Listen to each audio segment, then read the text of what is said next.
এই আমার বাড়িতে আজকে পিঠার উৎসব হচ্ছে, ঠিক আছে। এখানে হালুয়া বানানো হয়েছে, আমরা কুশলি পিঠা বানাবো, তারপরে পুলি পিঠা বানাবো। এই যে এখানে রসে ভিজানো হবে তাই গুড় কাটা হয়েছে। আর আমার দাদু এখানে কি কি বলে নাচ নিকলিনি কি কুমির আটার খামির খামির এই যে আটার খামির মারা হচ্ছে এখানে। এটা দিয়ে পিঠা রুটি বানাবে, তারপরে কাটবে, তারপরে আমরা কুশলি বানাবো।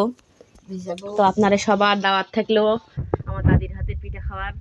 এই যে গাইস খামির মারা শেষ, এখন এটা আমরা কি করব, রুটি বানাবো তাই না? হয়, তারপরে কুশলি করবো। তো আপনারা থাকেন, আপনারা কুশলি বানানোও দেখাবো, হয় খায়াও দেখাবো নি। এই যে আটার যে খামিরটা বানানো হয়েছে সেটাকে সুন্দরভাবে এখন হাত দিয়ে মুথে নিতে হবে, মানে একটা সফট ডো বানিয়ে নিতে হবে, দিয়ে সেখান থেকে রুটি বানাতে হবে আর কি, ঠিক আছে। তো দেখেন আমার আম্মু, দাদি, ভাবি, আমি সবাই মিলে সুন্দরভাবে এটা হাত দিয়ে একদম চেপে চেপে ভালো করে মুথে নিচ্ছি যেন সুন্দর একটা সফট রুটি বানানো হয়। এই যে গাইস রুটি বানানো শেষ, এখন গোল গোল করে কাটবো গিলাস দিয়ে। এর কাটবো না? বিসমিল্লাহ। এটা থুবো দাও, যাও ওই যে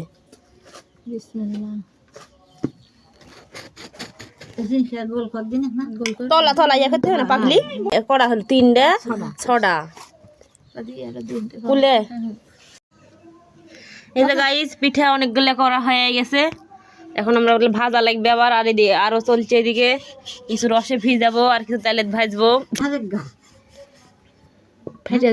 ভাজতে থামেন, দেখেন খোসা দিয়ে কি সুন্দর করে পিঠা বানানো হচ্ছে।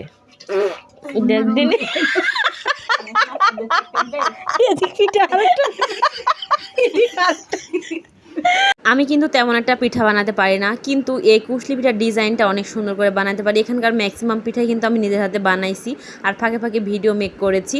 তো যাই হোক পিঠা বানানো অলমোস্ট মানে শেষের দিকে, তো ভাবলাম যে পিঠাটা ফেটে যায় এটা বেশিক্ষণ শুকনো রাখলে। তো আমাকে সবাই বললো তাহলে তুই যা পিঠাটা ভেজে নে, যেহেতু অনেকগুলো পিঠা হবে। তো এই জন্য আমি পিঠা ভাজতে চলে আসলাম। এই যে দেখেন সুন্দরভাবে কড়াইয়ে তেল দিয়ে গরম করে নিয়ে এখন পিঠাটা ভেজে নিচ্ছি, একটু কড়া করে ভাজবো, কারণ একটা পিঠা হচ্ছে শিরায় ভিজাবো আর একটা শুকনা থাকবে যে শুকনায় শুকনায় খাবো, তার জন্য পিঠাটা আমি সুন্দরভাবে ভেজে নিচ্ছি। আমাদের গ্রামে কিন্তু এই পিঠাকে আমরা কুশলি পিঠা সাধারণত বলে থাকি। তো আপনারা আপনাদের আঞ্চলিক ভাষায় এই পিঠাকে কী নামে ডাকেন অবশ্যই কমেন্টস করে জানাবেন। আমার 2 কিলো পিঠা ভাজা কিন্তু মানে দেখেন অলমোস্ট আমার পিঠা ভাজা শেষ, এখন সব পিঠা ভাজাই শেষ হয়ে গিয়েছে। একটা একটু কড়া ভেজেছে আর একটু কম কড়া ভেজেছে, এখন শিরা বানানো হচ্ছে। এখানে আমার দাদি বানাচ্ছে, আসলে এই যে খামির মারা এসে আমার আম্মুও সেভাবে পারে না, তাই আমার দাদি সবসময় আমাদেরকে পিঠা বানিয়ে দেয়। তো দাদির যে শিরাটা বানিলো, শিরাটের দুধ এটা ফ্রিজে ছিল, যার জন্য দুধগুলো বেশি ঠান্ডা থাকার জন্য একটু কেটে কেটে গিয়েছে। তো যাই হোক এভাবেই আমরা বানিয়ে নিব।